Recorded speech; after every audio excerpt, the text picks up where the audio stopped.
Sugiem seorang janda.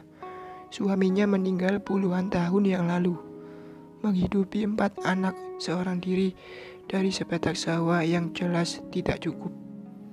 Masih ditambah buruh tani dan menjadi pembantu harian. Kadang menjelang Lebaran, Sugiem menjadi pembantu pengganti ke kota. Menjadi pembantu sementara karena para pembantu di kota pada mudik. Berangkat lewat seorang koordinator pembantu jelang Lebaran dan balik lagi sesudah Lebaran. Biasanya 2 minggu dengan gaji setara 3 bulan. Karena dia harus rela meninggalkan keluarga saat semua orang merayakan Lebaran. Itulah sebabnya saya jarang bertemu dengannya setiap kali mudik Lebaran di kampung. Ya, dia satu kampung daerah asal saya, di lereng Gunung Kapur di pantai selatan. Teman masa kecil, teman SD, teman bermain, sekaligus teman dalam mimpi. Dia tidak cantik, biasa saja.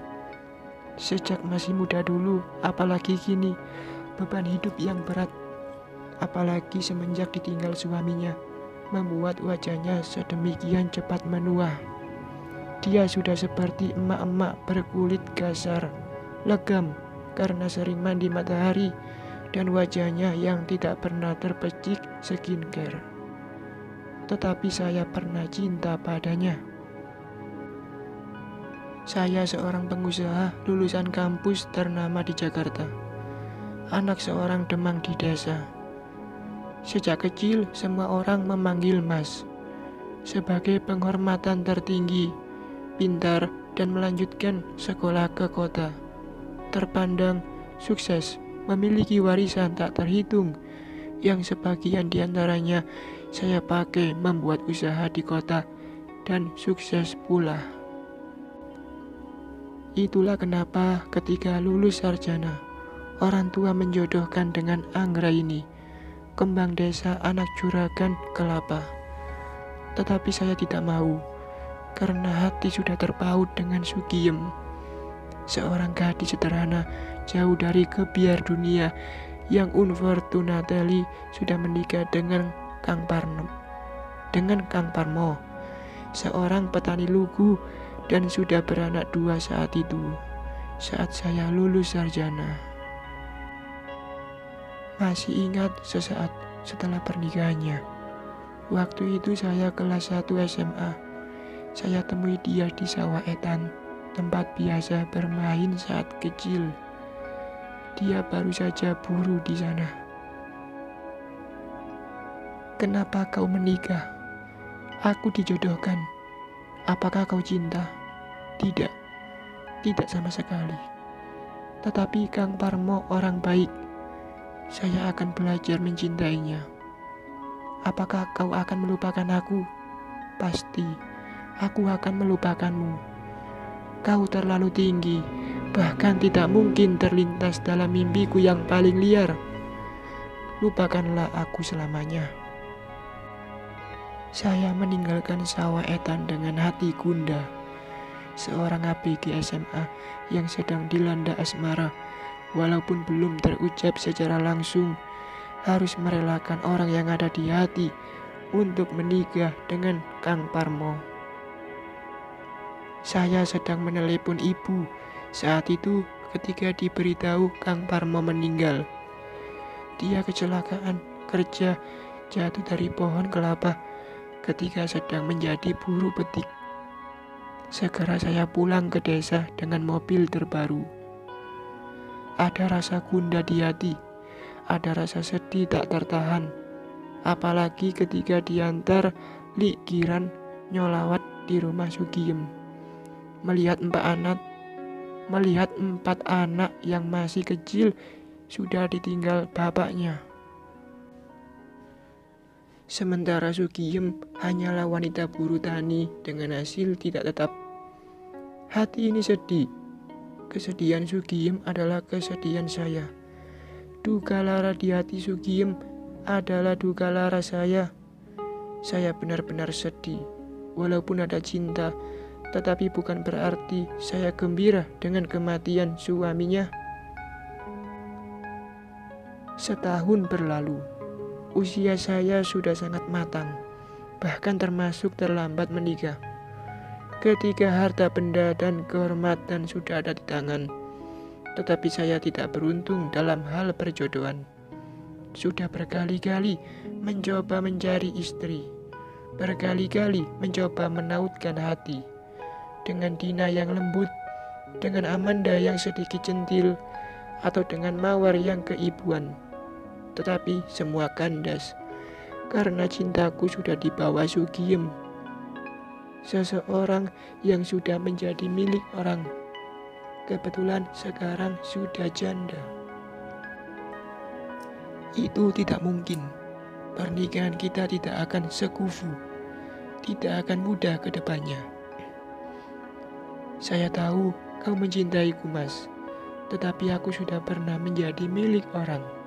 Demikian kata Sugiem ketika saya berniat melamar setahun sesudah suaminya meninggal.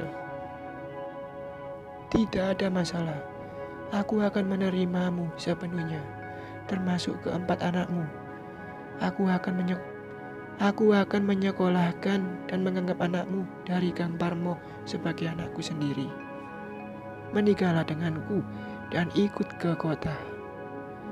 Tidak semudah itu, Mas. Aku punya keluarga besar, Mas juga.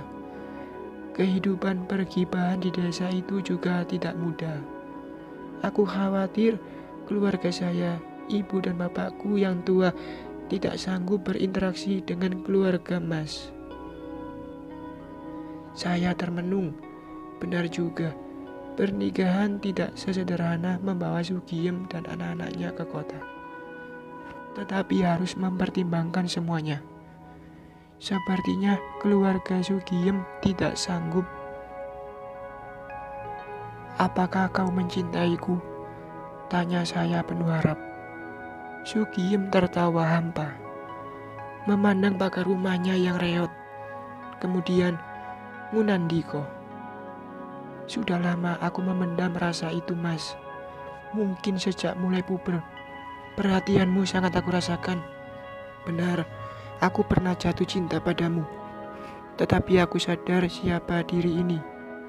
Aku tepis jauh-jauh, walaupun tidak pernah mampu menatap matamu yang memandangku penuh cinta. Terus, kedatangan Kang Parmo membawa sebuah perubahan. Walaupun kami dijodohkan, walaupun kami baru kenal dan tidak ada rasa cinta, ternyata cinta tulus Kang Parmo meluluhkan hatiku. Itulah wanita, makhluk yang bisa belajar mencintai. Berbeda dengan laki-laki yang seringkali egois atas rasa cintanya. Kang Parmo telaten mengajariku cinta. Kang Parmo adalah kekasih halalku. Sedikit demi sedikit beliau mengajari cinta. Tidak hanya sebagai pasangan suami istri, tetapi cinta sebagai hamba kepada Kholiknya. Walaupun bukan orang alim, Kang Parmo rajin ibadah, rajin mengaji, sampai suatu saat aku berhijab. Kang Parmo adalah imamku yang nyata, yang ingin aku ikuti dunia akhirat. Karena menurut yang saya yakini, seorang istri akan di akhirat bersama suaminya terakhir, kecuali suami istri itu berbeda nasib di sana. Jadi, kau tolak lamaranku? Pergilah, Mas, kembali ke kota. Raih impianmu bukan denganku. Carilah wanita sekufu yang penuh cinta. Biarkan aku di sini bersama anak-anak dan menunggu saat bersama Kang Parmo nanti. Sugiem berkata dengan berkaca-kaca. Ku tinggalkan desa itu dengan hati galau. Kembali ke kota dengan segala aktivitas. Menikahi Aisyah, sekretaris yang baru saja saya terima kerja di perusahaan saya. Dan berusaha melupakan Sugiem selamanya. Namun, sebagai bukti cintaku yang tanpa pamrih lagi, Sebagaimana tekadku, aku kirimkan beasiswa untuk semua anak Sugiem.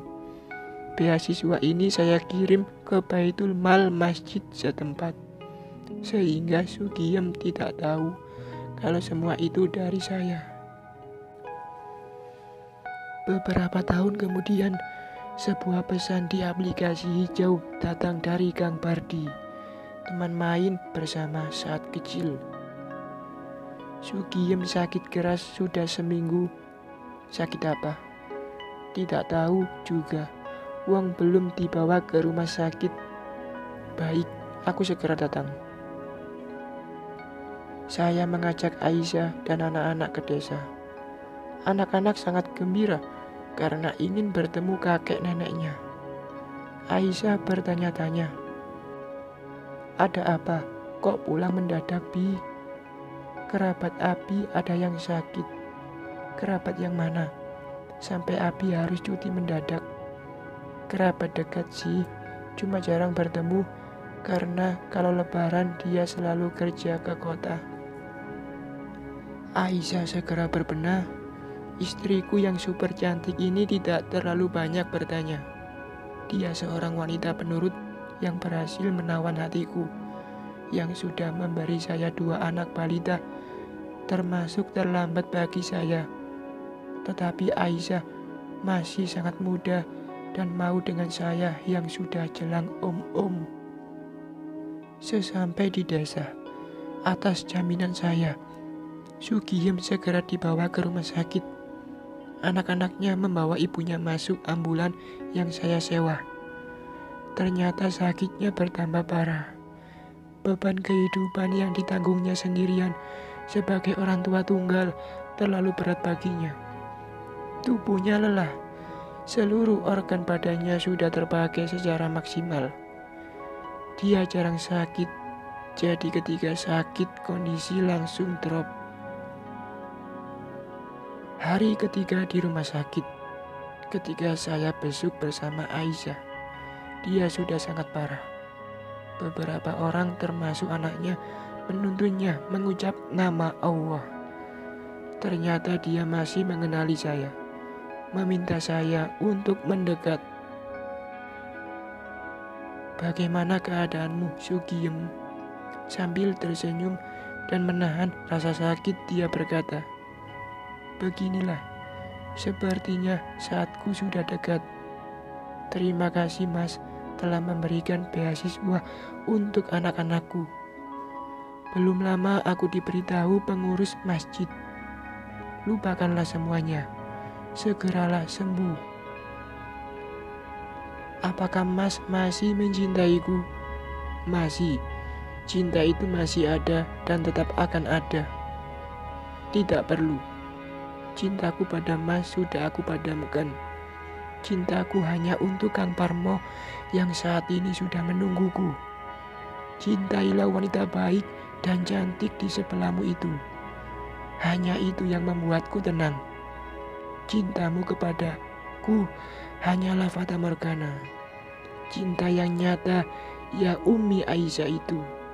Demikian juga cintaku yang nyata ya hanya Kang Parmo." Sugiem mengulurkan tangan. Saya kaget, apakah itu untukku? Padahal selama ini kami tidak pernah berpegang walau hanya sekedar salaman. Ternyata istriku yang mengulurkan tangan menyambut dengan senyum. "Umi," seruku kaget. "Iya, sejak tadi Umi di sini." Umi mendengarkan semuanya. "Benar. Tapi Abi tidak perlu khawatir. Umi sudah lama membaca diari-diari Abi yang tidak sengaja Umi temukan di tumpukan buku semasa kuliah." Kedua wanita itu berpelukan. Keduanya menangis. Kedua wanita yang saya cintai dalam suatu waktu. Setelah itu Sugiem minta didekatkan anak-anaknya. Di depan mereka semua, Sugiem menutup mata selama-lamanya. Diiringi isak tangis keempat anaknya, Sugiem menyusul Kang Parmo, cinta sejatinya. Hari ini musim gugur di Korea bersama pepohonan merah dan kuning indah merona. Kami berempat berlibur dengan gembira di restoran halal yang kami pesan. Tiba-tiba saya teringat Sugiem ketika bermain bersama di sawah etan dekat bukit. Sudah melamunkan Mbak Sugiem. Inilah di depan api, cinta api yang nyata. Tiba-tiba Aisyah seperti menebak pikiranku. Siapa juga yang melamunkan? Sejak tadi Aisyah panggil diam aja. Sahutnya cemberut. Ih, cemburu nih ye, cemburu ya, goda saya. Siapa pula yang cemburu? Sahut Aisyah sambil mencubit saya. Cubitan keras yang sudah terkontaminasi kecemburuan. Kami segera berpelukan, menuntaskan cinta dan kasih kami dengan cinta kami yang nyata, sebagaimana pernah dikatakan oleh Sugiem kepada kami.